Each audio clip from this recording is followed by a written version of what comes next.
Hello everybody, this is Della from The Beauty of Play. Today I want to share with you a chalkboard drawing that I did for our number basis math block.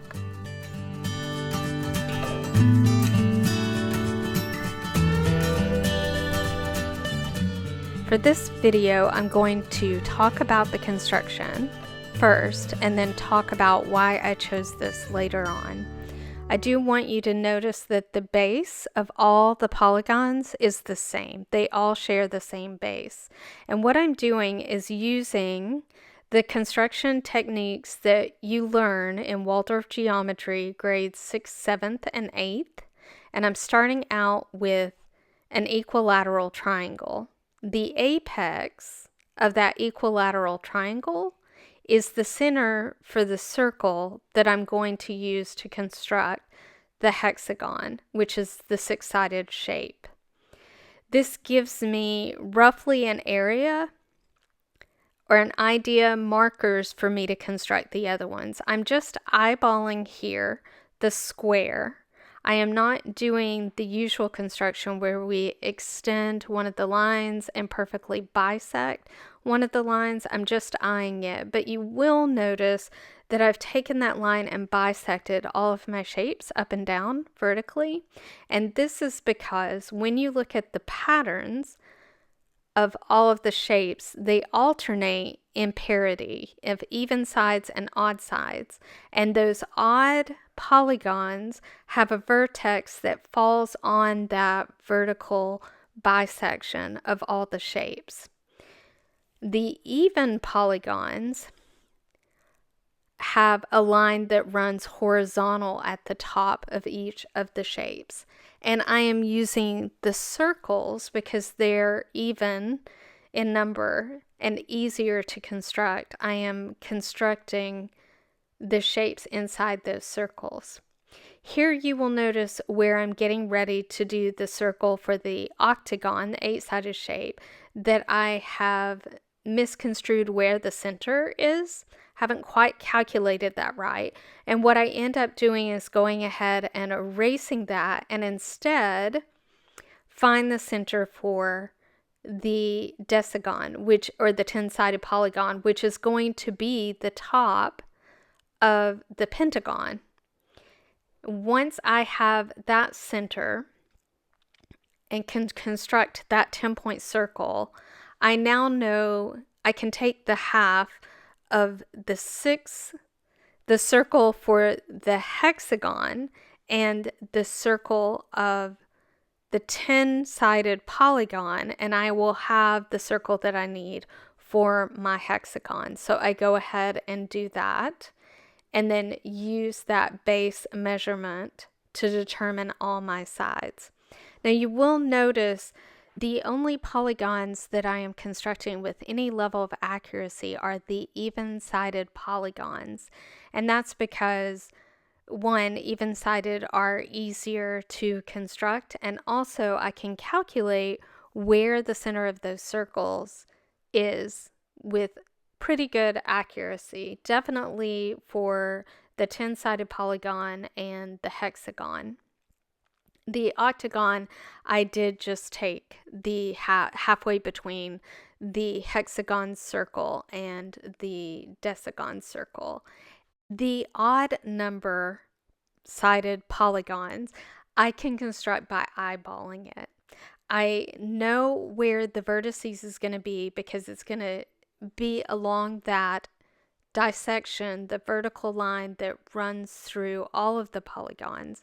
And I know the sides are going to roughly bisect that angle coming from the outsides of the base. For instance, when I am drawing the pentagon, I can look at the angle created by the side of the square and the side of the hexagon and eyeball it so it's roughly bisected and find the different points that I need, placing the vertices along that midline that runs through all of the polygons. And the same thing for both the 7-sided polygon and the nonagon, the non-sided polygon as well.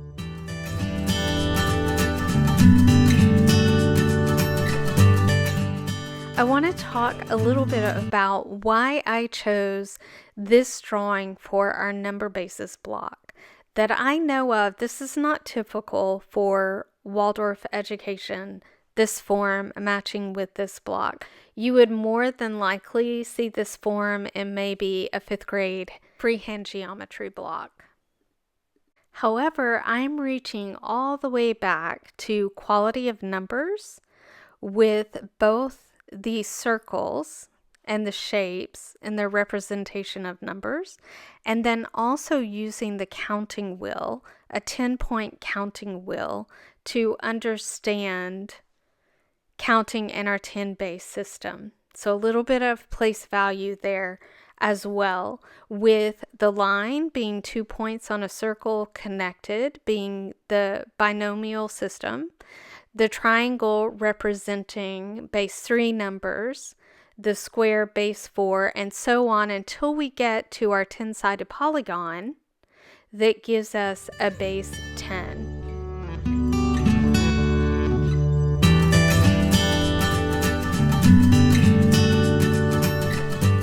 In the same way that we can use the counting wheel, a 10-point counting circle, to go through and count the numbers, making it a base 10. So when you go from 0 all the way around and you come back to 0, you've gone 1 time, so that would be our 10, right?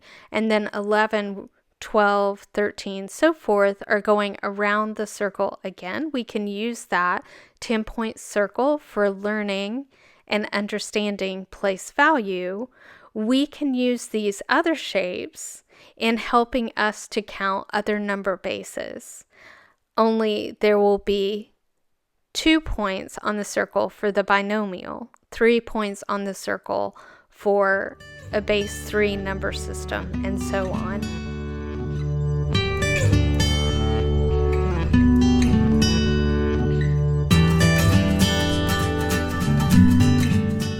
When I finish constructing and filling in all of the polygons that I'm going to do, you'll notice that I put a segment like we do for a counting wheel of 2 different colors around the outside of the 10-point polygon.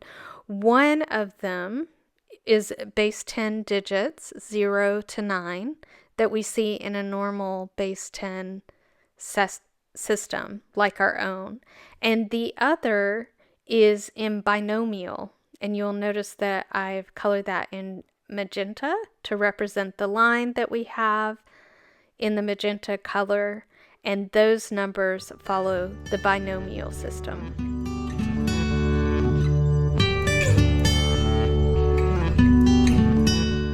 Thank you so much for watching. If you've made it to the end, please hit subscribe if you'd like to see more of my videos, and hit that like button and share with a friend.